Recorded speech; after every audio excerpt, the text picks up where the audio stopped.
it for rock and roll. Play a little something else, a little bit smoother real quick.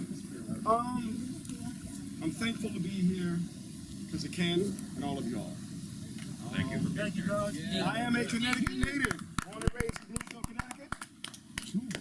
Graduate of Bloomfield, lovely Bloomfield High School, class of 1974. Birthday is coming up on Tuesday, 59 years old, and I'm still breathing. Blessed to be around good friends and family. I got my beautiful missus here, Diane, who keeps me happy and healthy. And actually, she made the pedal board for me. Yeah. Not a good one, right? I'm really blessed. Been on the road with Living Color. We're just coming off the heels of, we were this summer with Aerosmith, which was really great.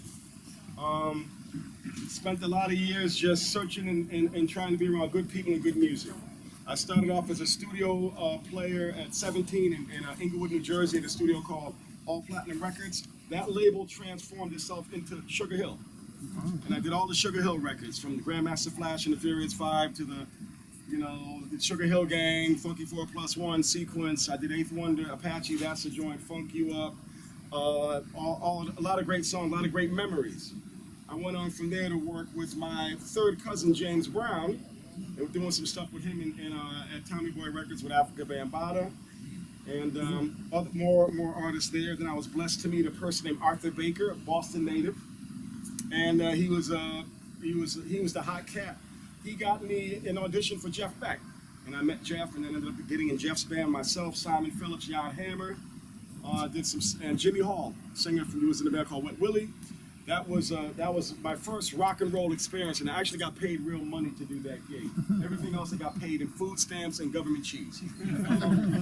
But I made a lot of toasted cheese sandwiches struggling in New York City, and managed to survive. You know, the 80s, I got a button saying I survived bass sync. All that being said and done, it's all a matter of just reality of like where you play, where you stay. Looks like One Great Big Alleyway. That sounds like a song I did. But anyway, I was just blessed to be around a collective of people that were engaged, and I learned from my elders. I'm not the architect of this, I'm the recipient. I had many paths that were laid out from old Indian trails like the Tungus trails, and from like Bootsy Collins Slide, Larry Graham, Miles Davis, John Coltrane, and Carlos Santana, many different artists I was influenced by. Jimi Hendrix, of course, was a major influence, and but all being said and done, I grew up at a really great time in American history. It was like that 50s, 60s, 70s was, to me, a great mecca of, people getting together, making music collectively. I'll never forget my first sessions, when I started off. I used to be nervous because, we made records very quick. There was no time for ego or any kind of like self-satisfaction. It was like, go in, here's a chart, here's an arranger. Okay, we're gonna do this from 11 to 1, then after that, you're gonna do another song like that. And I worked my way up the ranks. I used to get paid $35 for a track and $15 for overdubs. And you can't raise a family off that. I was an early dad at 20 years old, but I did it. And I managed to find a way how to learn the craft, how to learn the trade. And a lot of it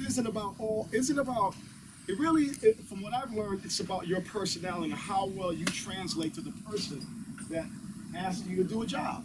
It's not about the licks, it's not about any of it. You can park all of that. It's great to have it, but a lot of times when you go into a session, as we all know, it's varied. And I was blessed to be able to play with an R&B artist like Solomon Burke or Etta James. I worked with her. I worked with Carly Simon, on the other side of the spectrum, from pop artists, and I did Annie Lennox's record. I'm on that. Stevie Winwood, Seal, Madonna. I can go on and on. But my most favorite things are at the moment, where I am at that moment. So I would come from flying on a private jet to going on the subway, and just like keeping it very real, keeping it really down to earth. Why? Because I believe music is a reflection of your life. How you live, it comes out in your music. So if you get used to one thing, you set that as a marker. But if you find a way how to train yourself to accept everything, is good. It's like if you buy a little puppy. If you buy a puppy, you want it to be friendly with people, then you introduce it to people at a very young age. You know what I mean? If you want it to be a attack dog, then you don't introduce it to people, and then you find a way how to, you know, create anger.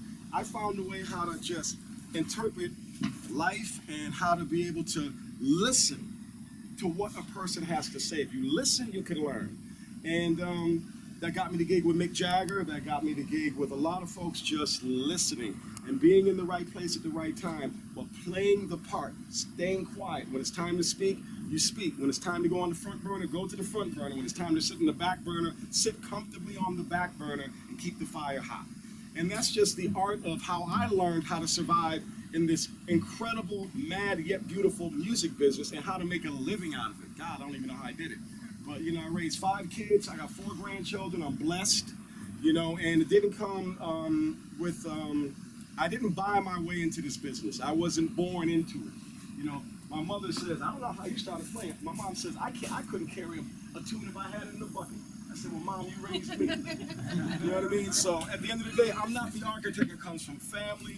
It comes from friends. It comes from listening and learning. And that got me, and all of that got me into a lot of different doors. I had to wait my time. I had to be patient.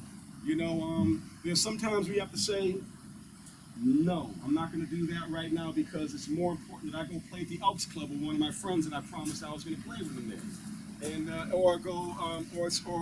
or say, nope, I'm going to put the bass down.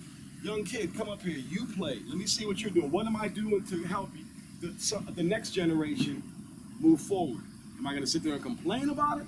Or am I going to sit there and try and embrace it and have a platform for them to actually learn, and we pass it down to Ben's generation and onwards and onwards. So to me, it's important to understand the collective of what's going on, to be able to read the entire environment and not stay so self-centered. Listen and then you can learn.